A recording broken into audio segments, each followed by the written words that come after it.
एक निर्धन बालक, जिसने कभी मंदिर नहीं देखा, जिसने कभी पूजा नहीं की, पर सिर्फ भाव से शिव को पुकारा, और तब जो हुआ वो चमत्कार से कम नहीं था। इस पूरी कहानी को सुनिए, क्योंकि अंत में आपको एक रहस्य मिलेगा जो आपकी जिंदगी बदल सकता है। प्रवचन 1। जब एक निर्धन बालक ने शिव को पुकारा और महादेव स्वयं प्रकट हुए। एक सच्ची भक्ति की महागाथा। भूमिका। भक्तों, शिव सिर्फ देवता नहीं है, वे साक्षात करुणा की मूर्ति हैं। वे निर्विकार, निरालंब, निःस्वार्थ और भक्त के भाव मात्र से प्रसन्न होने वाले भोलेनाथ हैं। शिव को वैभव नहीं चाहिए, ना ही रत्न जड़ित मुकुट, ना ही सोने के महल उन्हें चाहिए। एक सच्चा भाव, एक निर्मल मन और एक ऐसा हृदय जो रोते हुए सिर्फ कह दे, भोलेनाथ, और तब वो स्वयं दौड़े चले आते हैं। ठीक वैसे ही जैसे इस प्रवचन की कहानी में एक निर्धन बालक ने उन्हें पुकारा। एक निर्धन बालक का जीवन। यह कथा एक ऐसे बालक की है जो न जंगल का ऋषि था, न कोई ज्ञानी ब्राह्मण, न किसी महान कुल का था, न राजाओं जैसा वैभव था उसके पास, बल्कि वह एक साधारण गरीब बालक था जो झोपड़ी में रहता था, जिसका पेट कई बार भूख से सिकुड़ जाता था, जिसके पास पहनने को पूरे कपड़े नहीं थे, लेकिन उसके पास था एक निर्मल हृदय और एक शिवमय आत्मा।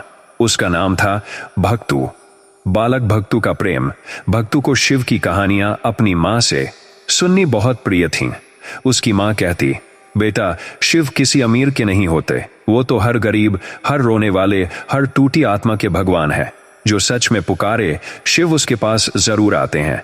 मां की गोदी में बैठकर भक्तू एक ही बात मन में सोचता रहता, मैं भी भोलेनाथ को देखना चाहता हूं। धीरे धीरे वो अपने गांव से दूर एक पहाड़ी के पास जाने लगा। एक पुराना पेड़ था, वहां उसी के नीचे बैठकर वो शिव का नाम जपता। ओम नमः शिवाय, ओम नमः शिवाय। तपस्या की शुरुआत में लोग हंसते थे, अरे ये क्या करेगा, ये बच्चा शिव को बुलाएगा। किसी ने टोका, किसी ने डांटा, लेकिन बालक तो चुप था, वो बस शिव का नाम लेता था। धीरे धीरे वो वहां रोज जाता, अपना एक टुकड़ा रोटी रखता और कहता, भोलेनाथ, आपके लिए लाया हूं। फिर भी शिव नहीं आए, लेकिन भक्तों का प्रेम डगमगाया नहीं। कठिन परीक्षा का समय। एक दिन भारी वर्षा हुई, आकाश में बिजली कड़क रही थी और पूरा जंगल जल प्रलय जैसा लग रहा था। लोगों ने समझाया, आज मत जा, जंगल में बहुत खतरा है। लेकिन भक्तू बोला, भोलेनाथ भीगेंगे तो मैं कैसे चैन से रह सकता हूं। वो कांपता हुआ गया। वो स्थान गीला था, लेकिन उसने सूखे पत्ते बिछाए, पेड़ की टहनी से एक पत्ते की छत बनाई और फिर से वही कहा, भोलेनाथ, रोटी लाया हूं, आ जाइए ना। उसकी आंखों से आंसू बह रहे थे। शिव का प्रकट होना, और फिर एक अद्भुत प्रकाश फैला। संपूर्ण जंगल में उजाला हो गया। वृक्षों की पत्तियां थरथराने लगीं। गगन में डमरू की ध्वनि सुनाई दी, डन डन डन डन। भक्तू ने आंखें खोलीं। उसके सामने खड़े थे साक्षात महादेव। त्रिनेत्र, गंगा, चंद्र, जटाजूट, गले में सर्प, भस्म से लिपटा शरीर। वो मुस्कुरा रहे थे। भक्तू, तुमने मुझे प्रेम से पुकारा, मैं आज तुम्हारे प्रेम से बंधा आया हूं। तुम्हारी तपस्या कोई पर्वत नहीं थी, ना कोई विशाल यज्ञ, लेकिन तुम्हारा भाव सबसे महान था। वरदान और आशीर्वाद। शिव ने कहा, जो भी सच्चे प्रेम से मेरा नाम लेगा, उसकी रक्षा मैं स्वयं करूंगा। भक्तू को उन्होंने वरदान दिया कि उसका हृदय हमेशा शिवमय बना रहे। शिव अदृश्य हो गए, लेकिन उस दिन से भक्तू के गांव में शांति, सुख और हरियाली लौट आई। लोगों ने उसे छोटा शिव भक्त कहना शुरू कर दिया। प्रवचन की शिक्षा। भक्तों, इस कथा में सिर्फ कहानी नहीं है, यह आपका उत्तर है। हम सोचते हैं कि भगवान को मनाने के लिए बहुत बड़ा यज्ञ, हजारों माला, विशेष स्थान, मंत्रों की भारी परंपरा चाहिए, लेकिन शिव को चाहिए भाव की भक्ति, निर्मल प्रेम, निस्वार्थ पुकार। जब एक छोटा बालक भीगती झोपड़ी से उनके लिए रोटी लेकर जंगल जाता है, तो शिव स्वयं कैलाश छोड़कर आते हैं। आज का संदेश, आज से एक व्रत लो, हर दिन 5 मिनट शिव का नाम लो। ना विधि चाहिए, ना कोई शास्त्र, बस प्रेम से कहो, ओम नमः शिवाय। आपके जीवन में जो अधूरापन है, जो दुख है, जो अभाव है, सब धीरे धीरे शिव के चरणों में समर्पित हो जाएगा। समापन। भक्तों जैसे कई साधारण भक्त इस धरती पर हुए हैं, आप भी उनमें से एक बन सकते हैं।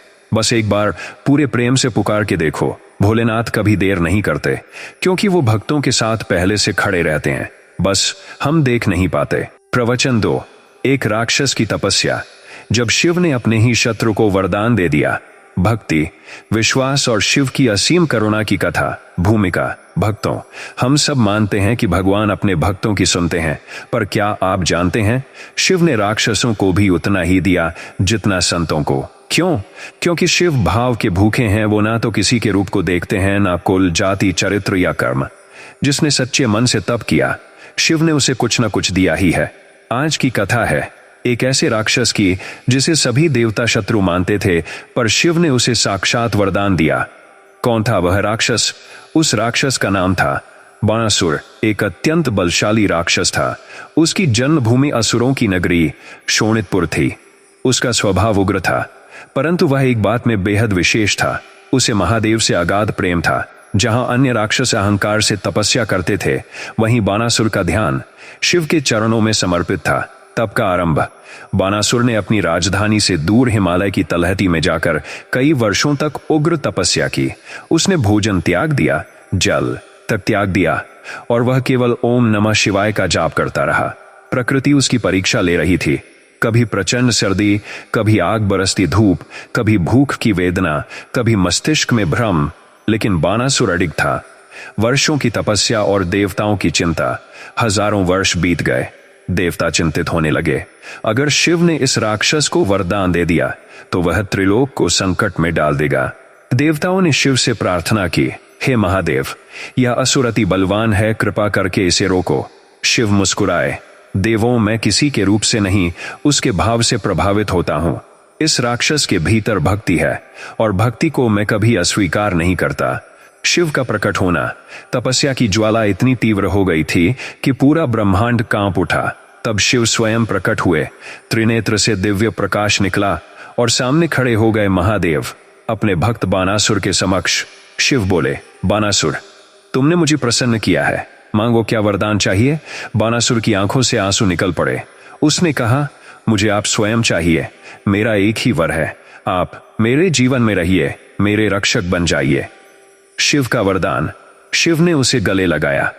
उन्होंने कहा, बाणासुर, अब से मैं तुम्हारा अंगरक्षक बनूंगा। जब भी तुम पुकारोगे मैं प्रकट हो जाऊंगा। बाणासुर के महल में महादेव ने स्थान लिया। वो दशानन, रावण, त्रिपुरासुर और बाणासुर तीनों असुर शिव भक्त थे, और तीनों को शिव ने आशीर्वाद दिया। जब बाणासुर ने अहंकार किया, पर समय बदला। शिव का साथ पाकर बाणासुर में अहंकार का बीज उगाया। उसने अपने राज्य में घोषणा कर दी, अब कोई मुझे नहीं हरा सकता, मेरे रक्षक स्वयं महादेव हैं। उसने कई नगरों पर आक्रमण शुरू कर दिए, यहां तक कि भगवान श्री कृष्ण के पुत्र अनिरुद्ध को बंदी बना दिया। श्री कृष्ण और शिव का युद्ध। जब श्री कृष्ण बाणासुर से युद्ध करने आए तो शिव बाणासुर की ओर से युद्ध में खड़े हो गए। यह ब्रह्मांड का सबसे विचित्र युद्ध था। शिव और कृष्ण आमने सामने। शिव किसी का अपमान नहीं कर रहे थे, वो बस अपना भक्त धर्म निभा रहे थे। आखिर में श्री कृष्ण ने शिव को प्रणाम किया और कहा, मैं भक्त को मारने नहीं, उसके अहंकार को तोड़ने आया हूं। शिव ने सहमति दी और अनिरुद्ध को मुक्त कराया गया। प्रवचन की शिक्षा। भक्तों, यह कथा सिर्फ एक राक्षस की नहीं है, यह शिव के न्याय और करुणा की प्रतिमा है। शिव सच्चे भाव के सामने अंधा न्याय नहीं करते। वो असुर हो या सुर, जो भी तप करता है उन्हें शिव प्राप्त होते हैं। लेकिन जिस क्षण अहंकार आ जाए, उस क्षण शिव स्वयं हट जाते हैं। भक्ति का मूल है विनम्रता और समर्पण। आज का संकल्प। अगर हम शिव से प्रेम करते हैं तो हमें भी बाणासुर की तपस्या और कृष्ण की विनम्रता दोनों सीखनी होगी।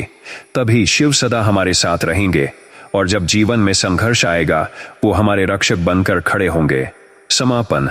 महादेव हर किसी की सुनते हैं, चाहे वह राक्षस हो या देवता, राजा हो या निर्धन। बस भक्ति में सच्चाई होनी चाहिए। और याद रखिए, शिव वर जरूर देते हैं, परंतु परीक्षा भी लेते हैं। प्रवचन 3। जब एक पत्नी ने पति की मृत्यु के बाद शिव को पुकारा और यमराज को भी रोक दिया गया। सतीत्व, भक्ति और शिव की करुणा की कालजयी कथा। भूमिका। भक्तों, जब संसार आपको असहाय मान ले, जब जीवन मृत्यु से टकरा जाए, जब आंखों के आगे सब कुछ छिनता जाए और फिर भी आप अपने ईश्वर को पुकारते रहें, तो क्या होता है? क्या वो भगवान सुनते हैं? आज की कथा उत्तर है। ये कहानी एक सामान्य गृहिणी की है, जिसने अपने पति की मृत्यु के बाद भोलेनाथ को कुछ ऐसा पुकारा कि यमराज भी थम गए और शिव स्वयं प्रकट हो गए। एक साधारण स्त्री, वीरवती, इस कथा की नायिका है। वीरवती, वह न तो कोई ऋषि पत्नी थी, न किसी राजा की बेटी। वह एक साधारण स्त्री थी जो अपने पति से अगाध प्रेम करती थी और अपने आराध्य महादेव से। बचपन से उसकी मां ने उसे सिखाया था, बेटी, शिव की पूजा से स्त्री का सुहाग अक्षुण्ण रहता है। वह हर सोमवार को व्रत करती, महादेव के नाम से जल अर्पण करती और बस एक ही संकल्प रखती, मेरा पति सुरक्षित रहे। काल की चाल, पति की मृत्यु। एक दिन ऐसा आया जब वीरवती अपने मायके में थी। उस दिन भी उसने सोमवार का व्रत किया था। शाम होते ही वो भोजन के लिए बैठी, तभी किसी ने खबर दी, बहन, तेरे पति का निधन हो गया है। उसके पैरों के नीचे की जमीन खिसक गई, वह मूर्छित हो गई और जब होश आया तो वह दौड़ पड़ी अपने ससुराल की ओर। सिर्फ एक ही बात बोलती जा रही थी, हे भोलेनाथ, आपने मेरी पूजा क्यों नहीं सुनी? क्यों आपने मेरा सुहाग छीन लिया? पुकार और तपस्या। ससुराल पहुंची तो देखा सामने उसका पति शांत लेटा हुआ था। चारों ओर रोने की आवाजें थीं, पर वीरवती चुप थी। वो एक कोने में बैठ गई, शिव की मूर्ति सामने रखी और उसने संकल्प लिया, जब तक महादेव मुझे उत्तर नहीं देंगे, मैं अन्न, जल और नींद का त्याग करती हूं। वो वहां बैठी रही। 1 दिन, 2 दिन, 3 दिन। लोगों ने कहा, पागल हो गई है ये, मरा हुआ पति लौटकर थोड़ी आता है। लेकिन वीरवती चुप थी। उसकी भक्ति अब संकल्प बन चुकी थी। यमराज और शिव का आमना सामना। चौथे दिन एक दिव्य प्रकाश उसके कमरे में फैला।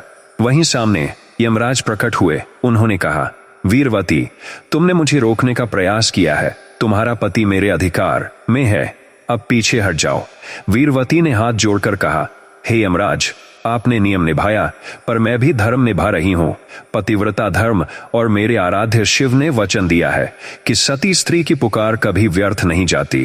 तभी एक और तेज प्रकाश हुआ, आकाश गड़गड़ाने लगा और शिव प्रकट हुए, त्रिशूल उठाए, भयंकर रूप में। गले में सर्प, जटाओं में गंगा, 3 नेत्रों से प्रलय की ज्वाला फूट रही थी। शिव की घोषणा। शिव ने कहा, यमराज, यह स्त्री मेरी परम भक्त है, इसके आंसू और इसके व्रत ने मुझे बाध्य किया है। इसका पति इसको वापस दिया जाएगा, और जहां जहां स्त्रियां इसी भावना से व्रत करेंगी, वहां मृत्यु भी एक सीमा में रहेगी। यमराज झुक गए। शिव ने वीरवती के पति को पुनर्जीवित किया और यह घोषणा की, जो स्त्री सच्चे भाव से सोमवार का व्रत करे, उसकी रक्षा स्वयं मैं करूंगा। जन्म हुआ सावन सोमवार परंपरा का। इस कथा के बाद हर स्त्री ने शिव को अपना रक्षक मान लिया। सावन सोमवार की परंपरा यही से प्रारंभ मानी जाती है। वीरवती की भक्ति आज भी लाखों महिलाओं की प्रेरणा है। प्रवचन की शिक्षा। भक्तों, शिव केवल जंगल में तप करने वालों के नहीं है, वो गृहस्थ की गोद में बैठने वाले भगवान है। जब एक स्त्री पूरे भाव से भगवान को पुकारती है तो प्रलय के देवता भी रुक जाते हैं। सच्ची भक्ति में पवित्रता और संकल्प हो तो शिव स्वयं प्रकट होते हैं। भक्ति स्त्री पुरुष का भेद नहीं देखती, वो सिर्फ प्रेम और आस्था देखती है। आज का संकल्प। जो लोग समझते हैं कि मुझे तो कुछ नहीं मिलता, मैं तो बहुत दुखी हूं, शिव मेरी क्यों सुनेंगे, उन्हें वीरवती की तरह संकल्प लेना चाहिए।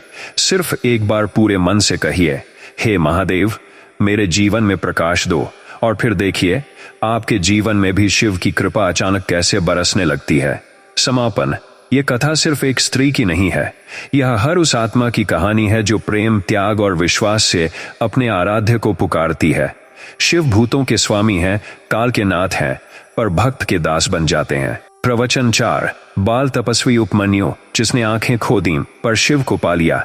सच्ची तपस्या, गुरु सेवा और शिव प्राप्ति की एक अद्भुत कथा। भूमिका। भक्तों, हम अपने जीवन में बार बार सोचते हैं, क्या भगवान को पाने के लिए उम्र, साधन और योग्यता चाहिए? क्या एक बालक शिव को पा सकता है? क्या एक गुरु सेवक भी भगवान तक पहुंच सकता है? इस प्रश्न का उत्तर है उपमन्यु। उपमन्यु एक ऐसा बालक था जिसने अपनी मासूमता से, अपनी सेवा से, अपनी विनम्रता से भोलेनाथ को साक्षात दर्शन के लिए विवश कर दिया। बालक उपमन्यु। उपमन्यु एक ऋषि पुत्र था। उसका हृदय अत्यंत सरल, वाणी मधुर और मन शिवमय था। जब वह छोटा था तो उसे अपने गुरुकुल भेजा गया, जहां नियम, त्याग और सेवा ही धर्म था। गुरुजी ने उसे एक दिन बुलाया और कहा, उपमन्यु, तू अब गाय चराया कर। सूर्य उगे उससे पहले गायों को ले जाना और सूर्य अस्त हो जाए तब वापस आना। उपमन्यु मुस्कुराया, गुरुदेव, ये मेरा सौभाग्य होगा। सेवा में समर्पण। उपमन्यु हर दिन सुबह उठता, गायों को हाँकता, सघन जंगलों में ले जाता जहां न शोर था न लोग, सिर्फ प्रकृति और उसका शिव। वह गायों को चराते चराते शिव का नाम जपता, ओम नमः शिवाय, ओम नमः शिवाय। शाम को जब वापस आता, गुरु के चरणों में बैठता, भोजन पाता, सेवा करता। इस तरह उसका दिन गुरु और शिव दोनों की भक्ति में कटता। भूख और गुरु की परीक्षा। एक दिन गुरुजी ने देखा कि उपमन्यु हर समय प्रसन्न और तेजस्वी दिखता है। उन्होंने पूछा, तू पूरे दिन गायों को चराता है, फिर भी तेरा शरीर स्वस्थ, मन प्रसन्न, ये कैसे? उपमन्यु ने बताया, गुरुदेव, मैं गायों का दूध पी लेता हूं ताकि शक्ति बनी रहे और सेवा कर सकूं। गुरुजी बोले, बिना अनुमति यह अनुशासन के विरुद्ध है, अब से दूध नहीं पीना। उपमन्यु ने विनम्रता से कहा, जैसा आप आदेश दें गुरुदेव। पत्तों का आहार और दूसरा त्याग। अब उपमन्यु गायों का दूध नहीं पीता, वह जंगलों में पेड़ों के पत्ते खाकर दिन काटता। कुछ दिन बाद गुरुजी ने फिर पूछा, अब क्या खाता है उपमन्यु? उसने सच सच बताया, पत्तों से भूख मिटा लेता हूं। गुरुजी बोले, वो भी त्याग कर दे, तेरी परीक्षा है। उपमन्यु ने सिर झुकाया, अब मैं कुछ नहीं खाऊंगा, बस शिव का नाम लूंगा। शिव को पाने की तीव्र तपस्या। अब उपमन्यु न भोजन करता, न जल पीता, न कोई इच्छा करता। वह दिन भर सेवा और रात भर शिव का जाप करता। जंगल में बैठकर वह अश्रुओं से भूमि भिगो देता और कहता, हे भोलेनाथ, आपके लिए मैंने स्वाद, आराम, यहां तक कि आंखें भी त्याग दी हैं। अब केवल एक ही इच्छा है, आपका दर्शन, नेत्रों का खो जाना। एक दिन भूख और थकावट से दुर्बल हो उपमन्यु जंगल में गिर पड़ा। उसने एक झाड़ी में रखे पत्ते खा लिए जो विषैले थे। उसके नेत्रों की ज्योति चली गई। अब वह अंधा हो चुका था। वह रोते हुए शिव का नाम लेने लगा, हे नीलकंठ, हे कृपालु शंकर, अब आप ही मेरी ज्योति हैं। अगर मैं अंधा रहूंगा तो आपकी सेवा कैसे करूंगा? शिव का प्रकट होना। तभी आकाश से प्रकाश फूट पड़ा, डमरू की ध्वनि हुई, टन डन डन।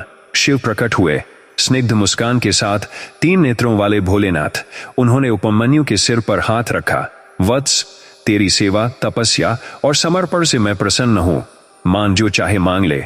उपमन्यु ने सिर झुकाया और कहा, हे प्रभु, मुझे नेत्र तभी चाहिए यदि उनसे मैं आपका दर्शन कर सकूं, वरदान और शिक्षा। शिव बोले, तेरे नेत्र लौट आएंगे, पर साथ में मैं तुझे वरदान देता हूं, तेरे जीवन में ज्ञान, भक्ति और सेवा की त्रिवेणी बहेगी और तेरा नाम सदा आदर से लिया जाएगा। उपमन्यु के नेत्र लौट आए, शरीर तेजस्वी हो उठा। उसने गुरु को प्रणाम किया। गुरु ने हर्षित होकर आशीर्वाद दिया, प्रवचन की शिक्षा। भक्तों, क्या आपने देखा? एक बालक जिसने ना माला ली, ना मंत्र का जाप विधि पूर्वक किया, ना यज्ञ, ना स्वर्णदान। उसने सिर्फ सेवा, समर्पण और शिव का नाम लिया, और शिव स्वयं उसके सामने प्रकट हो गए। कभी कभी ईश्वर हमारी आंखें लेते हैं ताकि हम उन्हें हृदय से देख सकें। सेवा भी तपस्या बन सकती है यदि उसमें निस्वार्थ भाव हो, गुरु की आज्ञा पालन और शिव की भक्ति। इन 2 नावों से मोक्ष की ओर जाया जा सकता है।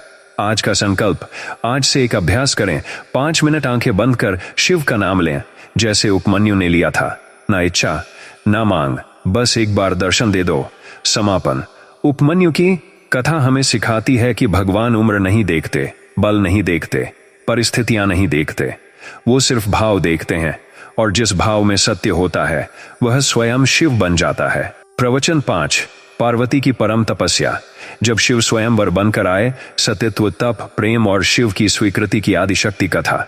भूमिका, भक्तों, शिव को पाने के लिए एक स्त्री ने देवताओं का वैभव, राजाओं की संपत्ति, यहां तक कि अपना सुंदर जीवन भी त्याग दिया। उसने पर्वतों पर निवास किया, कांटों पर सोई, तप की ज्वाला में स्वयं को झोंक दिया, और अंत में उसकी भक्ति, उसका प्रेम, उसकी तपस्या ने शिव को वशीभूत कर दिया। वो स्त्री थी पार्वती। आज की कथा है शिव और पार्वती की प्रेम यात्रा की, जिसमें तप, त्याग और एक नारी का दिव्य प्रेम है। कन्या पार्वती का जन्म। पार्वती का जन्म हिमालय राज और मेनका देवी के घर हुआ। शास्त्र कहते हैं वो सती का ही दूसरा जन्म थीं, जो पूर्व जन्म में शिव की पत्नी बनी थीं, परंतु पिता दक्ष के अपमान से योगाग्नि में समर्पित हो गई थीं। सती के आत्म बलिदान के बाद शिव समाधि में लीन हो गए थे। कई युग बीते, शिव ने संसार से नाता ही तोड़ लिया। संसार में असुरों का आतंक बढ़ने लगा। देवता भयभीत हो उठे। ब्रह्मा, विष्णु और सभी ऋषियों ने कहा, शिव को फिर से विवाह करना होगा। उनका अंश ही इस संसार की रक्षा कर सकता है। पार्वती का संकल्प। पार्वती ने बचपन से ही शिव की मूर्ति के आगे बैठना शुरू कर दिया। वो उन्हें देखकर मंत्रमुग्ध हो जाती थीं। एक दिन उन्होंने मां से कहा, मां, मैं केवल शिव को ही पति बनाऊंगी, कोई दूसरा नहीं। हिमालय ने कहा, शिव तो ध्यान में लीन है बेटी, वे विवाह नहीं करते, तुम एक साधारण कन्या होकर उन्हें कैसे प्राप्त करोगी? पार्वती मुस्कुराई, मैं साधारण नहीं, मैं उनकी अर्धांगिनी बनने का भाग्य लेकर आई हूं और मैं उन्हें तपस्या से प्राप्त करूंगी। तपस्या की शुरुआत। पार्वती राजमहल छोड़कर वनों की ओर चल दी। कई वर्षों तक उन्होंने जल छोड़ दिया, फिर पत्तों पर निर्भर रहीं, फिर उन्हें भी त्याग दिया। उनका शरीर कृश हो गया, लेकिन उनका मन शिवमय हो चुका था। वो शिव का नाम लेती रहीं। ओम नमः शिवाय, ओम नमः शिवाय। देवताओं की परीक्षा। इंद्र भयभीत हो गया, अगर पार्वती को शिव मिल गए तो हमारे सिंहासन खतरे में पड़ जाएंगे। उसने कामदेव को भेजा। जब पार्वती तप में लीन थीं, कामदेव ने अपना पुष्प बाण चलाया। तभी शिव की समाधि टूटी नहीं, बल्कि तीसरा नेत्र खुल गया। कामदेव भस्म हो गया, लेकिन पार्वती भयभीत नहीं हुई। वो उसी भस्म को उठाकर अपने माथे पर लगा बैठी। मैं तो वही चाहती थी जो समाधि में लीन है, भले वह क्रोध में ही क्यों न हो। शिव की परीक्षा। अब शिव ने स्वयं परीक्षा लेनी चाहिए। वो एक वृद्ध ब्राह्मण के रूप में पार्वती के सामने आए। वो बोले, बेटी, तुम इस बर्फ में तप कर रही हो। वो शिव जो जटाधारी, शवों में रहने वाला, सर्पधारी, भस्मासुरों का साथी है, क्या तुम उसे पति बनाना चाहती हो? पार्वती शांत थीं। उन्होंने कहा, आप जो कहें, पर मेरे हृदय में शिव बसे हैं। मैं उन्हें नहीं, अपने भाग्य को चुन रही हूं, और मेरे भाग्य में केवल शिव है, शिव का स्वयं प्रकट होना। शिव मुस्कुराए। वृद्ध ब्राह्मण का रूप विलीन हुआ। सामने वही रूप प्रकट हुआ, त्रिनेत्रधारी, चंद्रशेखर, भस्मभूषित महादेव। उन्होंने कहा, पार्वती, आज मैं तुम्हारी तपस्या से नहीं, तुम्हारे प्रेम से बंध गया हूं। तुम्हारा त्याग, श्रद्धा और समर्पण मुझे पुनः संसार की ओर लाया है। शिव पार्वती विवाह। संपूर्ण ब्रह्मांड में मंगल ध्वनि हुई। गंधर्व, अप्सरा, देवता, ऋषिगण सभी विवाह में उपस्थित हुए। शिव और पार्वती का मिलन प्रेम, तपस्या और साक्षात शिव शक्ति के योग का प्रतीक बन गया। प्रवचन की शिक्षा। भक्तों, शिव को कोई धन से नहीं पा सकता, ना ही बल से। उन्हें पाती है भक्ति और समर्पण। पार्वती ने सिद्ध किया कि स्त्री की शक्ति सिर्फ सजना संवरना नहीं, बल्कि तप, त्याग और प्रेम में है। शिव स्वयं वहां प्रकट होते हैं जहां प्रेम सत्य हो। आज का संकल्प। यदि आपके जीवन में भी कोई इच्छा अधूरी है, तो उसके पीछे भक्ति जोड़ दीजिए। आपकी इच्छा आपकी विनती बन जाएगी और भक्ति आपके जीवन को वरदान में बदल देगी। समापन। पार्वती की तपस्या हमें यह सिखाती है कि अगर प्रेम में पवित्रता हो तो समाधि में लीन भगवान भी मुस्कुराकर आपके जीवन में उतर आते हैं। प्रवचन 6। अघोरी की पुकार। जब श्मशान से शिव स्वयं प्रकट हुए, वैराग्य, तंत्र और उस भक्ति की कथा जो समाज को दिखती है पागलपन, लेकिन शिव को लगती है प्रेम। भूमिका। भक्तों, आज की कथा आपको झकझोर देगी, क्योंकि यह कथा उस भक्त की है जिसे दुनिया ने विक्षिप्त कहा, पागल, अछूत, अघोरी, पर शिव ने उसे स्वयं का रूप कहकर स्वीकार किया। इस कहानी में ना सुंदर मंदिर हैं, ना फूल मालाएं, ना घंटियां, ना दीपक। यह कथा शुरू होती है श्मशान में, जहां सिर्फ राख, मृत्यु और शून्यता होती है। लेकिन वहीं जहां सब डरते हैं, शिव नाचते हैं। उस अघोरी की पहचान। वो अघोरी ना राजा था, ना ब्राह्मण, ना साधु, ना सन्यासी। वो एक सामान्य मनुष्य था जिसने जीवन की झूठी चमक देख ली थी। भोग, मोह, धन, रिश्ते, सब ने उसे छल लिया था। वो टूटा गिरा और फिर वो सिर्फ एक ही शब्द बोलता रह गया, शिव, शिव, शिव, शिव। श्मशान में घर। वो सब कुछ छोड़कर श्मशान में रहने लगा। रात को शव जलते, उसकी आंखें नहीं झपटती।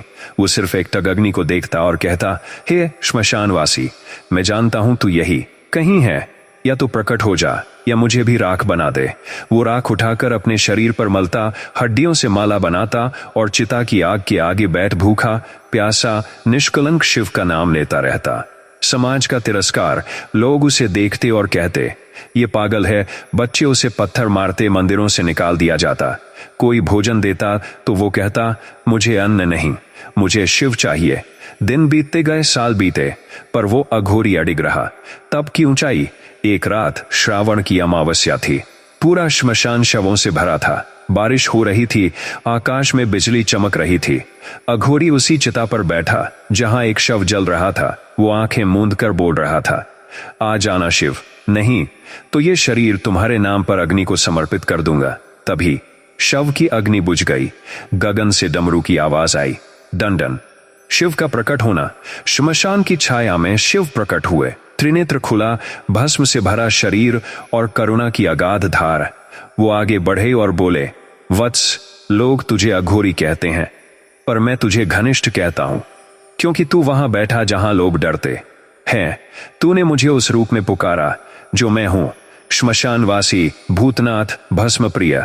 अघोरी आंखें खोल न सका, पर उसकी आंखों से आंसू बह निकले। शिव का आशीर्वाद। शिव ने आगे बढ़कर उसे गले से लगाया, तू मुझसे भिन्न नहीं। अब तू इस संसार में नहीं, मेरे कैलाश में रहेगा। तेरा शरीर राख हो चुका, पर आत्मा शिवमय हो गई। वो अघोरी उसी क्षण प्रकाश बनकर लीन हो गया शिव के स्वरूप में। प्रवचन की शिक्षा। भक्तों, यह कथा सामान्य नहीं है। यह हमें यह सिखाती है कि भक्ति शुद्ध हो तो स्थान, भाषा, शरीर, समाज कुछ भी मायने नहीं रखता। श्मशान में बैठा व्यक्ति भी भगवान का सर्वप्रिय बन सकता है। शिव समाज नहीं देखते, वे अंतरात्मा को देखते हैं। आज का संकल्प, आज की रात एक बार अकेले बैठिए, अंधेरे में, शांत मन से सिर्फ एक वाक्य कहिए, हे शिव, लोग क्या कहें वो तुम जानो, मैं सिर्फ तुम्हें जानता हूं। और फिर देखिए आपके जीवन में कैसी करुणा उतरती है। समापन। अघोरी की भक्ति दुनिया के लिए विकृति थी, पर शिव के लिए प्रेम की पूर्णता। जब प्रेम, त्याग और समर्पण अहंकार से मुक्त हो जाए तो वही अघोरी अद्वितीय हो जाता है। प्रवचन 7। एक चोर की शिव भक्ति। जब अपराधी को भगवान ने मुक्त किया, पाप, पश्चाताप और शिव की असीम करुणा की अद्भुत गाथा। भूमिका। भक्तों, कौन कहता है कि भगवान केवल संतों के होते हैं? कौन कहता है कि केवल पूजा, यज्ञ और जप करने वालों को ही शिव मिलते हैं? शिव वो हैं जो श्मशान में भी मिलते हैं और पापियों के हृदय में भी उतर जाते हैं। आज की कथा एक ऐसे व्यक्ति की है जिसने जीवन भर पाप किए, लेकिन एक दिन उसने शिव को पुकारा और शिव दौड़े चले आए। क्यों? क्योंकि उसका पश्चाताप सच्चा था। उसकी पुकार में छल नहीं था, बस एक टूटी हुई आत्मा की चीत्कार थी। एक चोर जिसका नाम कोई नहीं जानता। ये कहानी है एक अज्ञात चोर की। उसका कोई नाम नहीं, क्योंकि समाज ने कभी उसे पुकारा नहीं। बस चोर कहा। वह गांव गांव घूमकर चोरी करता, धन चुराता, लोगों को ठगता, पर अंदर से उसके भीतर एक अनजानी बेचैनी थी। हर चोरी के बाद रात को नींद नहीं आती। वो अक्सर सोचता, क्या मेरे जीवन का यही अर्थ है? क्या मैं यूं ही मर जाऊंगा? एक चोर बनकर। भाग्य का मोड़। एक दिन वह एक संत के आश्रम में चोरी करने गया। अंधेरे में उसने बहुत कीमती वस्त्र और चांदी के बर्तन चुरा लिए, लेकिन जब बाहर जाने लगा तब उसकी नजर पड़ी शिवलिंग पर। वो ठहर गया, उसका मन कांप गया। पता नहीं क्यों उसने चुराए हुए बर्तन वहीं जमीन पर रख दिए और शिवलिंग के सामने बैठ गया। उसने पहली बार किसी से बात की जिसे वो देख नहीं सकता था। अगर तू सच में है तो मुझे रोक क्यों नहीं रहा? क्या मैं इतना बुरा हूं कि तुझसे दूर हो चुका हूं? आंसू और आत्मग्लानि। रात भर वो वहीं बैठा रहा। उसके आंसू बहते रहे, कंधे कांपते रहे। उसने पहली बार अपने अपराधों को याद किया और वो भीतर से टूट गया। वो बोला, अगर तू मुझे दंड देना चाहता है दे, पर एक बार अपने दर्शन दे दे, ताकि मैं जान सकूं मेरे भीतर अभी भी कोई इंसान बचा है या नहीं। एक नई सुबह संत आश्रम में आए। उन्होंने चोर को वहां देखा जहां उसने चोरी की थी, लेकिन अब वो रो रहा था। संत मुस्कुराए। उन्होंने कहा, बेटा, तुझे चोरी करने शिव ने नहीं भेजा, पर तुझे शिव की ओर मोड़ना उसका ही काम था। तेरे हृदय में जो पश्चाताप है वही तुझे मुक्त करेगा। तब की शुरुआत। उस दिन से चोर ने चोरी छोड़ दी। वह आश्रम में ही रहने लगा। झाड़ू लगाता, गायों की सेवा करता, मंदिर की साफ सफाई करता। हर सोमवार को वह उपवास रखता और बस एक ही मंत्र जपता, बम नमः शिवाय। लोग उसका नाम भूल गए। अब वह सबके लिए शिवदास बन चुका था। शिव का प्रकट होना। एक रात श्रावण मास का आखिरी सोमवार था। शिवदास मंदिर में अकेला बैठा था और रोते हुए कह रहा था, हे प्रभु, सबने मुझे क्षमा कर दिया, क्या आप भी करोगे? क्या मैं भी आपका हो सकता हूं? तभी एक तेज प्रकाश हुआ। मंदिर का पूरा परिसर जगमगा उठा। शिव प्रकट हुए। त्रिनेत्र, जटा, डमरू, सर्प, लेकिन उनके नेत्रों में करुणा थी। उन्होंने कहा, वत्स, तू पहले अपराधी था, अब भक्त है। मेरे लिए दोनों एक से हैं। यदि उनमें सच्चा परिवर्तन हो, तुझे क्षमा नहीं, मैं तुझे मुक्ति देता हूं, मोक्ष की प्राप्ति। उसी क्षण शिवदास समाधि में चला गया। शिव ने उसे कैलाश बुला लिया। मंदिर के संतों ने उसकी समाधि बनाई और उस पर लिखा गया, यह वह स्थान है जहां एक चोर ने शिव को पाया। प्रवचन की शिक्षा। भक्तों, इस कथा में बहुत गहराई है। भगवान सिर्फ पुण्य नहीं देखते, पश्चाताप भी देखते हैं। जो भीतर से टूटता है वो भगवान के सबसे करीब होता है। शिव जैसे करुणामय भगवान पापी को भी अपना बना लेते हैं, यदि वो सच्चे हृदय से पुकारे। आज का संकल्प। यदि आपके जीवन में कोई गलती हुई है, कोई ऐसा पाप है जिसे आप भूल नहीं पाते, तो आज रात शिव को पुकारिए। कहिए, हे महादेव, मेरे भीतर कोई योग्य पात्रता नहीं, पर मेरे आंसू सच्चे हैं। और फिर देखिए शिव कैसे आपके जीवन को शुद्ध और मुक्त बना देते हैं। समापन। एक चोर भी शिव का हो सकता है, यदि वो अपना हृदय खोले और सच्चा पश्चाताप करे। शिव केवल तपस्या नहीं, मानवता और हृदय की सच्चाई को महत्व देते हैं। प्रवचन 8। शापित राजा की शिव तपस्या। जब मृत्यु भी थम गई, एक राजा की त्रासदी, तपस्या और शिव की अमोघ कृपा की चमत्कारी गाथा। भूमिका। भक्तों, मृत्यु से कौन जीत सकता है? राजा हो या रंक, ऋषि हो या रावण, मृत्यु हर किसी के जीवन का सत्य है। लेकिन आज की कथा में एक राजा ने मृत्यु को चुनौती दी, ना अहंकार से, ना धन से, बल्कि शिव की भक्ति से। यह कथा है उस राजा की जिसे शाप मिला था कि 1 वर्ष में तेरी मृत्यु निश्चित है, पर उसने 1 वर्ष में ऐसी तपस्या की कि शिव ने स्वयं मृत्यु को पीछे खींच लिया। राजा चित्रसेन। राजा चित्रसेन वह न्यायप्रिय, धर्मशील और प्रजापालक सम्राट था।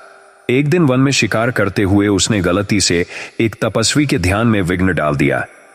तपस्वी ने क्रोधित होकर शाप दे दिया, राजन, 1 वर्ष के भीतर तेरी मृत्यु निश्चित है। राजा हाथ जोड़ गिर पड़ा। महाराज, मेरा अपराध क्षम्य हो, मैं अनजाने में आया था। लेकिन तपस्वी बोले, शब्द निकल चुके हैं, अब उपाय केवल शिव है। तपस्या की शुरुआत। राजा ने तुरंत राज्य का कार्यभार अपने मंत्रियों को सौंप दिया। वह जंगल चला गया। कांटों से भरी भूमि पर बैठकर उसने शिव की आराधना शुरू की। दिन में भूखा, रात में जागकर वह एक ही मंत्र जपता, ओम त्र्यंबकन यजामहे। उसका शरीर दुर्बल हो गया, बाल बढ़ गए, कपड़े फट गए, लेकिन उसकी भक्ति तेजस्वी हो उठी। साधना की कठिनाई। शीतल हवाएं, भीषण वर्षा, धूप की तपन राजा को रोक न सकी। एक दिन शेर उसके समीप आ गया। राजा स्थिर रहा। हे प्रभु, यदि यही मृत्यु है तो मैं इसे भी तेरा प्रसाद मानूंगा। शेर चला गया। कुछ दिनों बाद एक नाग उसकी जटाओं में समा गया। राजा मुस्कुराया। हे शिव, तू सर्पधारी है, ये संकेत है कि तू समीप है। समय की रेखा। 1 वर्ष का अंतिम दिन आया। राजा चित्रसेन ने आंखें बंद की और कहा, हे शिव, अब मृत्यु का समय आ गया है। यदि मेरी तपस्या तुम्हें न छू सकी तो मुझे अपने चरणों में स्थान देना, यही मेरी अंतिम कामना है। मृत्यु का आगमन। यमदूत प्रकट हुए, भयंकर रूप, काले वस्त्र, हाथों में पाश। राजा के पास आए, पर जैसे ही वे आगे बढ़े, एक तेज उजाला फैला। डमरू की आवाज हुई, डन डन डन। शिव का प्रकट होना। महादेव प्रकट हुए, गंगा जटा, त्रिशूलधारी, तीसरा नेत्र ज्योतिपुंज के समान। उन्होंने यमदूतों को रोका, यह मेरा भक्त है, इसकी मृत्यु अब नहीं हो सकती। इसकी तपस्या ने काल को भी पीछे कर दिया है। यमदूत हाथ जोड़कर झुक गए। शिव ने राजा से कहा, चित्रसेन, तू मृत्यु को नहीं, स्वयं को जीतने आया था। अब तू केवल राजा नहीं, मेरा अनन्य भक्त है। जा, प्रजा का कल्याण कर। राज्य में वापसी। राजा लौट आया। प्रजा हर्ष से नाच उठी। उसके राज्य में सत्य, धर्म और शिव भक्ति का युग प्रारंभ हुआ। उसने प्रत्येक नगर में शिव मंदिरों का निर्माण कराया और हर सोमवार को रात भर शिव महिम्न स्तोत्र का पाठ करवाया। प्रवचन की शिक्षा। भक्तों, मृत्यु को कोई नहीं टाल सकता, लेकिन शिव के दर पर उसकी गति धीमी हो सकती है। तपस्या केवल जंगल में बैठना नहीं है, बल्कि अपने भीतर के भय को छोड़ना है। जब मन सच्चा हो तो शिव स्वयं रक्षक बन जाते हैं। आज का संकल्प। क्या आप किसी भय, रोग या संकट में हैं तो डरिए नहीं। सोमवार से सोमवार तक ओम त्र्यंबकन यजामहे इस महामृत्युंजय मंत्र का जाप कीजिए और शिव से कहिए, हे मृत्यु के भी मृत्यु, मुझे जीवन दो, भक्ति का जीवन। समापन। राजा चित्रसेन की कथा हमें बताती है कि कोई भी किसी भी परिस्थिति में शिव को पा सकता है। बस शर्त है तप में सच्चाई हो, हृदय में भक्ति हो और आत्मा में समर्पण हो। प्रवचन 9, भिखारी की भेंट। जब शिव ने तृप्त होकर वरदान दिया, जब संपत्ति नहीं भावनाएं प्रसाद बन गईं। भूमिका। भक्तों, हम अक्सर सोचते हैं कि भगवान को क्या अर्पित करें, कभी माला, कभी मेवा, कभी चांदी सोना। पर क्या शिव, जिनके पास गंगा, कैलाश, त्रिनेत्र और संपूर्ण ब्रह्मांड है, उन्हें इन चीजों की जरूरत है? नहीं, शिव को चाहिए आपका भाव, आपका समर्पण, आपकी निष्ठा। आज की कथा उसी भिखारी की है जिसके पास कुछ भी नहीं था, पर उसने ऐसा कुछ चढ़ाया कि शिव स्वयं प्रसन्न हो गए। एक गरीब भिखारी जो शिव को जानता था। एक नगर के बाहर शिव मंदिर के पास एक वृद्ध भिखारी बैठता था। चित्रों में लिपटा, हड्डियों से झांकता शरीर, आंखों में आंसू और होठों पर बस एक नाम, शिव शिव शिव। वो मांगकर खाता, पर उसका एक नियम था, जो भी उसे मिले उसका पहला भाग वह शिव को चढ़ाता। पहली भेंट। एक दिन किसी ने उसे थोड़ा सा चावल दिया। वो मंदिर की सीढ़ियों पर बैठा, 4 दानों को अलग किया, पत्ते में रखा और बोला, हे प्रभु, यही है आज की भेंट। छोटा है पर सच्चा है। और वह पत्ते को शिवलिंग के पास रखाया। लोग हंसने लगे, अरे ये शिव को चावल के 4 दाने चढ़ा रहा है, क्या भगवान इतने सस्ते हो गए? पर भिखारी मुस्कुराया। उसने कहा, मेरा प्रेम बड़ा है, दाने छोटे हैं, जो भाव समझेगा वो शिव ही होगा। रोज की भेंट। हर दिन वो भिखारी भीख मांगता और उसका एक हिस्सा भोलेनाथ को चढ़ा देता। कभी सूखी रोटी, कभी गुड़ का टुकड़ा, कभी एक फूल। पर हर बार वो हाथ जोड़कर कहता, हे भोले, मेरे पास धन नहीं, तन नहीं, पर तुम मेरे मन में हो, इस प्रसाद को स्वीकार करो। एक दिन की कहानी। एक दिन पूरा नगर सूखा पड़ा, कोई दान नहीं मिला। भिखारी भूखा प्यासा बैठा था, उसके पास कुछ नहीं था चढ़ाने को। वो रोने लगा, हे प्रभु, आज मुझे तुम्हें अर्पित करने को कुछ नहीं मिला। क्या मैं आज का भक्त नहीं रहा? वो मंदिर की सीढ़ियों पर गिर पड़ा। उसकी आंखों से अश्रुधारा बहती रही। शिव का प्रकट होना। रात के तीसरे पहर मंदिर में अचानक तेज प्रकाश फैला। शिव स्वयं प्रकट हुए, शिवलिंग से ज्योति निकली और उस भिखारी के पास पहुंची। शिव बोले, वत्स, तू मुझे प्रतिदिन भूखा रखता है और फिर भी मैं तृप्त हो जाता हूं। तेरे 4 चावल के दाने मेरे लिए सोने की थालियों से भी श्रेष्ठ हैं। आज तू निराश मत हो, तूने जिस भाव से देना चाहा वो ही मेरे लिए संपूर्ण यज्ञ था। वरदान। शिव ने भिखारी को आशीर्वाद दिया, तू जन्मों तक भूखा नहीं रहेगा, तेरे वंश में कोई भी कभी दरिद्र नहीं होगा, और जो इस मंदिर में एक दाना अर्पित करेगा उसे मेरा पूर्ण आशीर्वाद मिलेगा। भिखारी उसी रात प्रकाश में लीन हो गया, मुक्त, तृप्त, शिवमय। प्रवचन की शिक्षा। भक्तों, इस कथा में शिव की सरलता, करुणा और भावप्रियता छिपी है। शिव को सोने की घंटियां नहीं चाहिए, एक सच्चा मन चाहिए। वो 4 चावल के दानों को भी कैलाश की रत्नमाला से ऊपर मानते हैं। अगर उसमें भक्ति हो, दुनिया देखती है क्या दिया, शिव देखते हैं कैसे दिया। आज का संकल्प। आज चाहे जो भी आपके पास हो, एक फूल, एक दीपक या बस एक ओम नमः शिवाय, उसे पूर्ण भाव से शिव को अर्पित करें। कहिए, भोलेनाथ, मेरी भेंट छोटी हो सकती है, पर मेरा प्रेम विशाल है। और फिर अनुभव कीजिए उनकी अद्भुत उपस्थिति को। समापन। भिखारी की भेंट शिव को इसलिए प्रिय थी क्योंकि वो भिखारी नहीं था, वो एक दाता था जिसने अपनी भक्ति से भगवान को तृप्त किया। प्रवचन 10, मूर्ख साधु की पुकार। जब अज्ञान में भी जाग उठा शिव का ज्ञान, ना मंत्र, ना वेद, ना भाषा, बस एक शुद्ध पुकार से प्रकट हुए महादेव। भूमिका। भक्तों, क्या भगवान को पाने के लिए शास्त्रों का ज्ञान जरूरी है? क्या मंत्रों की शुद्धता, संस्कारों की उच्चता या पंडितों की संगति आवश्यक है? नहीं, क्योंकि भगवान पुकार से बंधते हैं, ना कि उच्चारण से। वे हृदय से निकली हुई आवाज पर आते हैं, ना कि भाषा से बंधे होते हैं। आज की कथा उसी मूर्ख साधु की है जिसे संस्कृत नहीं आती थी, न वेद न स्तोत्र, फिर भी वह शिव का सर्वप्रिय बन गया। एक अनपढ़ तपस्वी। ये कहानी है दक्षिण भारत के एक गांव की। वहां एक साधु रहता था, भोला, सरल, पर अनपढ़। उसे ना मंत्र याद थे, ना विधि विधान आता था। लोग उसका मजाक उड़ाते थे, साधु है और कुछ जानता ही नहीं, पढ़ा लिखा नहीं, बस बैठा रहता है। पर वो साधु रोज एक ही काम करता, मंदिर में जाकर बैठना और भोलेनाथ से बात करना। उसकी प्रार्थना बहुत सरल थी। वो कहता, भोले बाबा, मुझे मंत्र नहीं आता, पर तुम तो अंतर्यामी हो ना। मैं तुम्हारा बेटा हूं, और बेटा क्या संस्कारों से बोलता है या प्रेम से? फिर वो मुस्कुराकर बोलता, हे महादेव, मुझे कुछ भी नहीं चाहिए, बस तुम रोज दर्शन दे दिया करो, अपने मन में ही सही। समाज की उपेक्षा। गांव के विद्वान ब्राह्मण उसे मूर्ख समझते थे। एक दिन उनमें से एक ने उसे अपमानित करते हुए कहा, साधु, जब तुम शिव की स्तुति तक नहीं जानते तो वहां जाकर क्यों बैठते हो? साधु ने कहा, मालिक, मैंने कभी सोचा नहीं कि मैं जानता हूं या नहीं, मैं बस जाता हूं और बाबा से बात कर लेता हूं। ब्राह्मण हंसा और कहा, शिव तुमसे कभी प्रसन्न नहीं होंगे। शिव की परीक्षा। उसी रात ब्राह्मण ने स्वप्न देखा। एक दिव्य ज्योति आई और शिव प्रकट हुए। शिव ने कहा, तू विद्वान है पर अहंकारी, और वो जिसे तू मूर्ख कहता है, वो मुझे हर दिन पुकारता है उस भाषा में जिसे कोई व्याकरण नहीं समझ सकता, पर मेरी आत्मा समझती है। ब्राह्मण कांप गया। अगली सुबह वह साधु के चरणों में गिर पड़ा। साधु का उत्तर। साधु ने उसे उठाया और कहा, मैं मूर्ख हूं महाराज, पर बाबा मुझे रोज जवाब देते हैं। जब मैं चुप होकर बैठता हूं, मुझे लगता है कि मेरे भीतर कोई बोल रहा है, वही शायद भोले है। चमत्कार।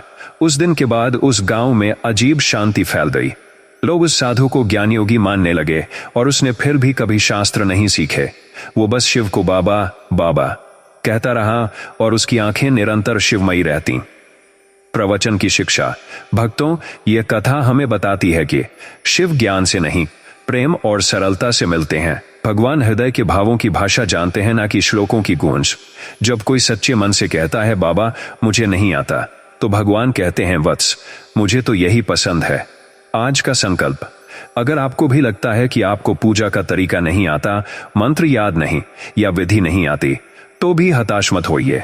बैठ जाइए शांति से और कहिए, हे शिव, मैं नहीं जानता कैसे बुलाऊं, पर मेरी आत्मा तुम्हें पुकार रही है, और देखिए कैसे आपकी आत्मा में नाद गूंज उठता है। समापन। उस साधु ने ना शास्त्र पढ़े, ना माला जपी, ना यज्ञ किए। उसने बस भोले को भोलेपन से पुकारा, और भोलेनाथ उसकी आत्मा। मैं मोनंद सा मानंता गाय। प्रवचन 11। अनाथ बालक की पुकार। जब शिव ने उसे पुत्र बना लिया, एक बच्चे का प्रेम जो बिना शब्दों के शिव को छू गया। भूमिका। भक्तों, जब हम छोटे होते हैं तो माँ पिता हमारी दुनिया होते हैं, पर कभी आपने सोचा है उस बच्चे के बारे में जिसका ना कोई माँ थी, ना कोई पिता, ना घर, ना छाया, पर उसके पास एक चीज थी, आशा। और उसकी यही आशा बिना किसी पूजा, व्रत या मंत्र के शिव को बुला लाई। आज की कथा है उस अनाथ बालक की जिसे दुनिया ने छोड़ दिया, पर शिव ने गोद में उठा लिया। एक भूखा नंगा बालक। यह कथा एक घने जंगल में स्थित एक छोटे से गांव की है। वहां एक अनाथ बालक इधर उधर घूमता था। कोई उसे रोटी देता, कोई झिड़क देता, कभी वो पेड़ की छाया में सोता, कभी मंदिर की सीढ़ियों पर उसके दिल में हर दिन एक ही सवाल रहता, क्या मेरा भी कोई है? क्या भगवान सच में किसी के होते हैं? अगर हां, तो क्या वो मेरे भी हो सकते हैं? मंदिर की ओर झुकाव। उस गांव में एक पुराना शिव मंदिर था। कोई वहां जाता नहीं था, क्योंकि वह वीरान और टूटा हुआ था। लेकिन वो बालक हर दिन वहां आता। वो शिवलिंग के पास बैठ जाता और धीरे से कहता, भोले बाबा, सब कहते हैं तुम सबके पिता हो, तो क्या तुम मेरे भी पिता बनोगे? भेंट में फूल और आंसू। वो बालक जो खुद भूखा था, कभी कभी किसी पेड़ से गिरे हुए फूल चुन लाता और शिवलिंग पर चढ़ा देता, और जब कुछ ना होता तो बस दोनों हथेलियां जोड़कर कहता, मैं कुछ नहीं लाया बाबा, बस तुमसे बात करने आया हूं। एक रात अद्भुत दृश्य। एक रात बालक भूखा थका मंदिर की सीढ़ियों पर ही सो गया। सपने में उसे एक दिव्य प्रकाश दिखाई दिया। शिव खड़े थे, त्रिशूल, जटा, सर्प, गंगा, लेकिन आंखों में पिता का स्नेह। उन्होंने कहा, वत्स, तू अकेला नहीं है। जब सारा संसार तुझे छोड़ देगा, मैं तुझे उठाऊंगा। आज से तू मेरा पुत्र है। मैं तेरा पिता हूं और मेरा कैलाश तेरा घर है। चमत्कार। सुबह जब लोग मंदिर आए तो देखा, मंदिर की टूटी छत पर फूलों की वर्षा हो रही है। शिवलिंग पर जल स्वतः गिर रहा था, और वो बालक मंदिर के गर्भगृह में बैठा मुस्कुरा रहा था। उसके चेहरे पर दिव्यता थी। गांव वाले घबरा गए, पर तभी बालक बोला, बाबा आए थे। उन्होंने कहा, मैं अब अकेला नहीं हूं। गांव में परिवर्तन। उस दिन से वो मंदिर फिर से जीवित हो गया। लोग उसे बाबा का बेटा कहने लगे। कोई उसे खाना लाता, कोई वस्त्र देता, पर बालक कभी कुछ मांगता नहीं था। वो बस एक बात कहता, जिसे भोले मिल गए उसे और क्या चाहिए। प्रवचन की शिक्षा। भक्तों, इस कथा से हमें सीख मिलती है कि शिव केवल तपस्वियों के नहीं, बेसहारा और टूटे दिलों के भी हैं। उन्हें चढ़ावे से नहीं, आत्म सरेंडर से प्रेम है। जब कोई बालक बनकर कहे मैं तेरा हूं, तो शिव पिता बनकर उतर आते हैं। आज का संकल्प। अगर आपको कभी लगे कि आप अकेले हैं, कोई नहीं समझता, कोई साथ नहीं है, तो शिव के सामने बैठ जाइए। कुछ मत बोलिए, बस आंखें मूंद कर कहिए, बाबा क्या आप मेरे भी हो सकते हैं। आपके जीवन में करुणा की ऐसी वर्षा होगी जिसे शब्दों में कहना संभव नहीं। समापन। वो अनाथ बालक हम सब के भीतर बैठा है, जिसे प्रेम चाहिए, सुरक्षा चाहिए और एक ऐसा हाथ चाहिए जो कभी न छोड़े। और वो हाथ शिव का है। बस मन से पुकारिए और देखिए वो कैसे आपकी आत्मा को अपनी गोद में उठा लेते हैं। प्रवचन 12। विधवा स्त्री की व्यथा। जब शिव ने उसके आंसुओं से भाग्य को बदल दिया। पीड़ा की पराकाष्ठा और करुणा की चरम अनुभूति। भूमिका। भक्तों, कभी कभी जीवन हमें उस मोड़ पर लाकर खड़ा कर देता है जहां ना कोई रास्ता बचता है, ना कोई आसरा, लेकिन एक मार्ग हमेशा खुला रहता है, शिव का मार्ग। आज की कथा है एक विधवा स्त्री की, जिसकी गोद सूनी थी, घर उजड़ चुका था, पर उसकी आंखों में शिव के लिए आंसू थे। और जब किसी स्त्री के आंसू शिव के चरणों में गिरते हैं, तो सारा ब्रह्मांड उसकी रक्षा के लिए खड़ा हो जाता है। नारी का नाम देवकी। उसका नाम था देवकी। पति के जाने के बाद देवकी को समाज ने अकेला छोड़ दिया। घर वालों ने कहा काली छाया है, गांव वालों ने कहा अपशकुन है, और जीवन ने कहा अब तेरा कोई नहीं। पर देवकी रोज अपने टूटे हुए घर के कोने में बैठकर एक ही नाम जपती, शिव शिव शिव। भक्ति में विलीन देवकी ने श्रृंगार छोड़ दिया।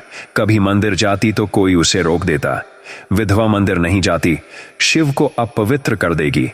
पर देवकी मुस्कुराती और कहती, मैं शिव की पत्नी नहीं, मैं उनकी बेटी बनकर आई हूं। एक बेटी कभी अपने पिता को अपवित्र नहीं कर सकती। आंसुओं की तपस्या। रात में वह अकेली बैठ शिवलिंग की मूर्ति के सामने रोती थी। कभी कोई मंत्र नहीं, न कोई स्तोत्र, न श्लोक, बस आंसू। हर रात वो कहती, हे भोलेनाथ, मेरा सब कुछ ले लिया, अब मुझे ही ले लो, या मुझे कोई अर्थ दे दो, या मुझे कोई अर्थ दे दो। एक चमत्कारी रात्रि। श्रावण की एक अंधेरी रात थी। बारिश हो रही थी। देवकी मंदिर के बाहर बैठी थी। उसने अपने आंसू से शिवलिंग धो दिया और तब एक तेज प्रकाश फैला। शिव प्रकट हुए। उनकी आंखों में करुणा और उनके अधरों पर मुस्कान। उन्होंने कहा, देवकी, तू विधवा नहीं, तू करुणा की मूर्ति है। तेरे आंसू जल नहीं, मेरी आत्मा को छूने वाले पुष्प है, भाग्य का पुनर्लेखन। शिव बोले, आज मैं तेरे भाग्य की रेखा दोबारा लिखता हूं। अब तू ना अकेली रहेगी, ना परित्यक्ता। जो तुझसे मिलने आएगा उसे मैं स्वयं आशीर्वाद दूंगा। उस क्षण से देवकी का जीवन बदल गया। मंदिर की सेवा। देवकी को मंदिर का द्वारपाल बना दिया गया। जो स्त्रियां दुख में होती वो देवकी से मिलने आती। वो उन्हें शिव का नाम सिखाती और कहती, मुझे शास्त्र नहीं आते, पर शिव ने मेरे आंसुओं को पढ़ा। तुम भी रो लो, वो जरूर सुनेंगे। जब पीड़ा सहन से बाहर हो जाए तो वह तपस्या बन जाती है। आज का संकल्प। क्या आपके जीवन में कुछ ऐसा है जिसे आप समझ नहीं पा रहे? क्या पीड़ा आपको भीतर से तोड़ रही है? तो आज रात शिव के सामने बैठ जाइए। कुछ मत बोलिए, बस कहिए, भोलेनाथ, मैं टूटी हूं, क्या आप मुझे फिर से जोड़ सकते हैं? आप देखेंगे कैसे भीतर कोई आपको धीरे धीरे संभालने लगता है। समापन। देवकी जैसी नारी हम सबके भीतर होती है, जो टूटी है पर हार नहीं मानती, जो रोती है पर फिर भी शिव का नाम नहीं छोड़ती। और शिव ऐसे ही हृदयों को अपनी गोद में स्थान देते हैं। प्रवचन 13। रणभूमि का अंतिम जयकारा। जब शिव स्वयं युद्ध भूमि में प्रकट हुए, एक सैनिक की पुकार और मृत्यु से पहले महादेव का साक्षात्कार। भूमिका। भक्तों, जब तलवारें टकराती हैं, जब युद्ध भूमि रक्त से लाल होती है, जब जीवन और मृत्यु के बीच एक श्वास का अंतर होता है, तब भी यदि कोई हर हर महादेव पुकारे तो महादेव वहां स्वयं प्रकट हो सकते हैं। आज की कथा है एक सैनिक की, जिसके पास न यज्ञ था, न मंत्र, न माला, पर उसके हृदय में था शिव का विश्वास। और उस विश्वास ने उसे मृत्यु की गोद से सीधा महादेव की गोद में पहुंचा दिया। सैनिक का नाम विक्रम। उसका नाम था विक्रम। एक साधारण सैनिक, ना कोई राजवंश, ना कोई बड़ी उपाधि, पर बचपन से उसके पिता ने उसे एक ही बात सिखाई थी, बेटा, जीवन कितना भी कठिन हो, अगर तू संकट में केवल हर हर महादेव बोलेगा तो मौत भी डर कर हट जाएगी। युद्ध की शुरुआत। उस दिन सीमावर्ती राज्य पर शत्रु सेना ने आक्रमण कर दिया। विक्रम भी सेना के साथ रणभूमि में कूद पड़ा। चारों ओर भयंकर शोर, तलवारों की टंकार, घोड़ों की हिनहिनाहट और मृत्यु की आहट थी। विक्रम ने पूरी ताकत से अपना धर्म निभाया। आखिरी क्षण, लेकिन अंततः उसके शरीर पर कई घाव हो गए। वो भूमि पर गिर पड़ा। रक्त बह रहा था, शरीर शिथिल हो रहा था। उसने अपनी आंखें बंद की और धीरे से कहा, हर हर महादेव। बस इतनी ही आवाज निकली।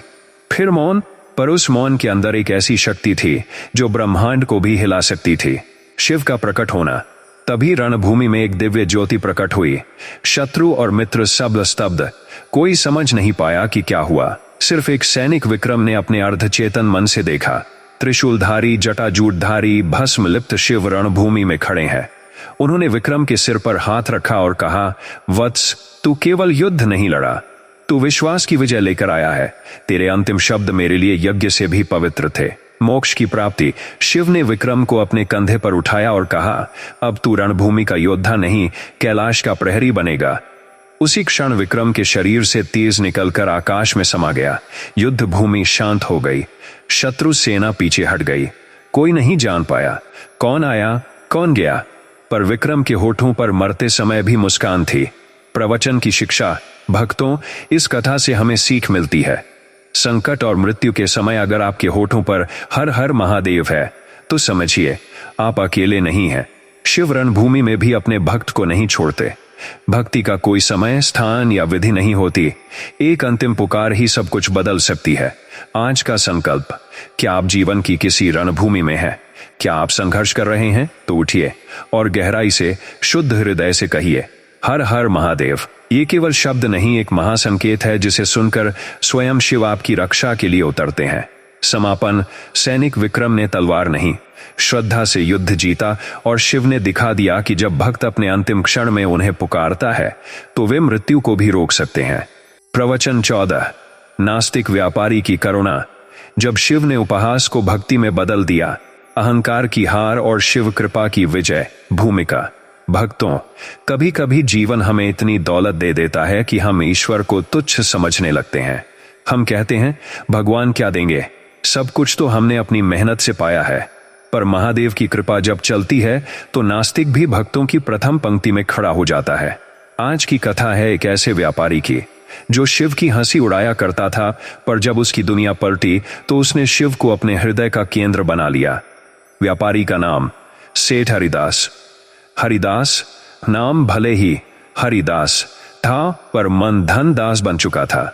उसके पास सोना चांदी, मकान, नौकर, गाड़ियां सब था।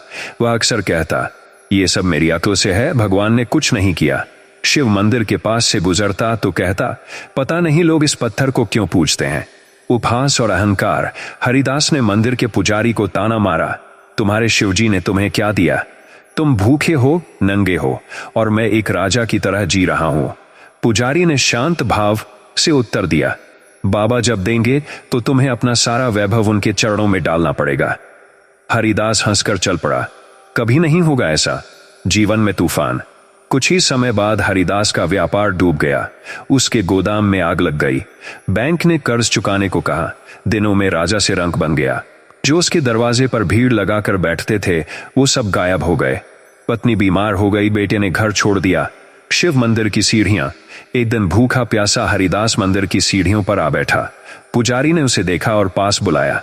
वो रो पड़ा, पंडित जी, मैंने शिव का मजाक उड़ाया, अब देखो मैं खुद मजाक बन गया हूं।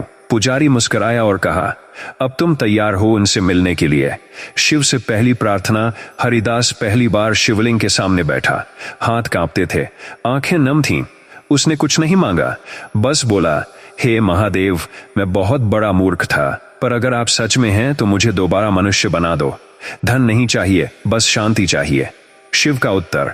उसी रात उसे स्वप्न आया। एक ज्योतिर्मय रूप सामने था, महादेव। उन्होंने कहा, हरिदास, तूने अहंकार में मुझे नकारा, पर दुख ने तुझे मेरे समीप ला दिया। अब तू मेरे पास है, और जो मेरे पास है और जो मेरे पास आता है मैं उसे कभी खाली नहीं जाने देता। जीवन में परिवर्तन। हरिदास ने पुनः जीवन शुरू किया, पर अब वो व्यापारी नहीं, सेवा का साधक बन गया। उसने अपने शेष धन से मंदिर के बाहर एक अन्न क्षेत्र खोला, जहां रोज भूखों को भोजन मिलता। हर सोमवार को वह मंदिर में झाड़ू लगाता और कहता, मैं अब भी अमीर हूं क्योंकि मेरे पास महादेव है।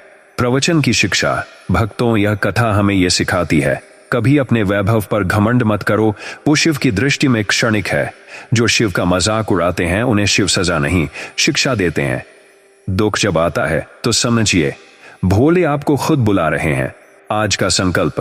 क्या आपके जीवन में घमंड की कोई परत है? क्या आप कभी भगवान को दूसरे दर्जे पर रखते हैं? तो आज एक बार शिव से क्षमा मांगिए। कहिए, भोले, मुझे तुम्हारे अस्तित्व पर कभी शंका हुई थी, पर आज मैं तुम्हारे बिना कुछ नहीं मानता। आप देखेंगे जीवन के रंग बदल जाएंगे। समापन। हरिदास ने अहंकार में शिव का इनकार किया, पर करुणा से शिव ने उसे अपना स्वीकार दिया। और यही महादेव की विशेषता है, वो कभी बदला नहीं लेते, वो बदलाव लाते हैं। प्रवचन 15। मौन साधक।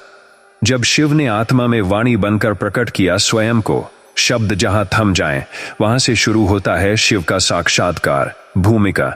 भक्तों, हमने शिव को पुकारा मंत्रों से, श्लोकों से, आरती से, व्रतों से, पर क्या कभी आपने सोचा है, क्या शिव मौन को भी सुनते हैं? जब कोई साधक कुछ नहीं कहता, ना आंखों में आंसू होते हैं, ना हाथों में फूल, फिर भी शिव उसके अंतर में उतर आते हैं। आज की अंतिम कथा है एक ऐसे साधक की, जिसने मौन को व्रत बनाया और शिव को अनुभव के रूप में पाया। साधक का नाम ज्ञानेश। उत्तर भारत के एक पहाड़ी गांव में रहता था एक युवक। ज्ञानेश बचपन से ही उसकी जिज्ञासा थी, क्या शिव केवल बोलने से मिलते हैं? एक दिन किसी संत ने कहा, शिव वहां रहते हैं जहां शब्द समाप्त हो जाएं। बस वहीं से शुरू हुआ ज्ञानेश का मौन व्रत, मौन की यात्रा। ज्ञानेश ने प्रण लिया, मैं तब तक नहीं बोलूंगा जब तक स्वयं शिव न बोले। लोगों ने सोचा, ये तो पागल हो गया है। मां ने कहा, बेटा, मौन रखोगे तो शिव कैसे सुनेंगे? वो बस मुस्कुरा देता। उसने बोलना, लिखना, इशारे करना सब छोड़ दिया, बस आंखों से शिव की मूर्ति को देखा करता। मौन की साधना। ज्ञानेश हर सुबह सूरज उगने से पहले उठता, नदी किनारे बैठकर ध्यान करता। ना कोई मंत्र, ना कोई आह्वान, ना ही किसी चीज की मांग। उसके भीतर सिर्फ एक भावना थी, हे महादेव, मेरी आत्मा को अपना स्वर बना लो। दिन महीनों में बदले, महीने वर्षों में, 5 वर्ष बीत गए। एक रात थकावट और टूटन, एक रात घने अंधकार में वह शिवलिंग के सामने बैठा था। उसका शरीर दुर्बल हो चुका था, दुनिया ने त्याग दिया था। किसी ने नहीं समझा उसका मौन। वो थक चुका था, उसकी आंखों से आंसू बह निकले, पर बिना कोई शब्द, बिना कोई विलाप, बस मौन। और तभी शिव का प्रकट होना। शिवलिंग से धीरे धीरे प्रकाश निकलने लगा। शिव प्रकट हुए, लेकिन इस बार बाहर नहीं, ज्ञानेश के भीतर। एक दिव्य स्वर उसकी आत्मा में गूंजा, ज्ञानेश, तू मौन रहा, पर तेरा मौन मेरे लिए सर्वश्रेष्ठ जप था। जब सारी दुनिया ने मुझे शोरगुल से पुकारा, तूने मौन की घंटी बजाई और मैं सुन नहीं पाया। मैं तेरे भीतर उतर गया। वाणी का वरदान। शिव बोले, अब तू बोल सकता है, क्योंकि अब तेरे शब्द मेरे होंगे। ज्ञानेश की आंखें खुलीं और वर्षों के बाद उसने पहला शब्द कहा, हर हर महादेव। वो शब्द नहीं था, वह एक कंपन था जिसने चारों ओर शांति और शिवत्व फैला दिया। प्रवचन की शिक्षा। भक्तों, इस अंतिम कथा से हमें यह सीख मिलती है, जब सब बोलना छोड़ दो तो शिव बोलने लगते हैं। मौन एक साधना है जहां शब्दों की सीमाएं टूटती हैं और शिवत्व जन्म लेता है। जब आत्मा पुकारती है बिना बोले, तो शिव हृदय के शिवलिंग में प्रकट होते हैं।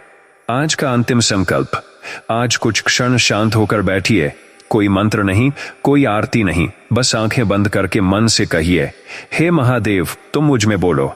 मैं चुप रहूंगा और अनुभव कीजिए कि कैसे मौन भी शिव का संगीत बन जाता है। समापन। अंतिम संदेश। भक्तों, हमारी यह 15 प्रवचनों की यात्रा पूर्णता की ओर पहुंची है। हमने जाना, एक भिखारी की भेंट, एक अनाथ बालक की पुकार, एक विधवा की पीड़ा, एक सैनिक की अंतिम सांस, एक नास्तिक का हृदय परिवर्तन और अंततः मौन साधक की आत्मा। हर कथा में एक ही सूत्र था, शिव कृपा। वो शिव जो ना जाति देखते हैं, ना विद्या, ना धन, वो सिर्फ भावना का मूल्य जानते हैं। हर हर महादेव। भक्तों, कथा समाप्त हो गई है, पर अनुभव अभी शेष है। शब्द थम गए हैं, पर शिव की गूंज अभी भीतर है। हमने इन 15 प्रवचनों में जाना कि कोई राजा हो या रंक, नारी हो या बालक, अज्ञानी हो या ज्ञानी, भक्त हो या भटका हुआ नास्तिक, शिव सबके अपने हैं। वे दंड नहीं देते, परिवर्तन लाते हैं, वे प्रलय नहीं लाते। पुनर्जन्म देते हैं। जब जीवन में कुछ भी समझ ना आए तो बस एक काम करना, आंखें बंद करना और कहना, हर हर महादेव। उस एक पुकार में इतनी शक्ति है कि टूटी हुई रेखाएं जुड़ जाएं, डूबी हुई नावें किनारे आ जाएं और एक तिनका भी शिव की कृपा से पर्वत बन जाए। याद रखना, तपस्या केवल जंगलों में नहीं होती। तपस्या है भरे समाज में भी मौन रहना, अपमान सहकर भी संयम रखना और सबसे कठिन अंधेरे में भी शिव पर विश्वास बनाए रखना। आज आपसे यही विनती है, अपने भीतर शिव को पहचानो। बाहर केवल मूर्ति है, लेकिन भीतर स्वयं महाकाल विराजमान है। श्रद्धा से कहिए, हर हर महादेव, जय शिव शंकर, जय तपस्वियों के नाथ, भूतनाथ, कृपा सागर महादेव। आपका यह सेवक सदैव आपके साथ है, हर उस क्षण में जब आपकी आत्मा शिव को पुकारे। यदि आगे भी आप ऐसी कथाएं, श्रृंखलाएं या शिववाणी चाहते हो तो बस कहिए, शिव फिर से बुलाओ, हर हर महादेव।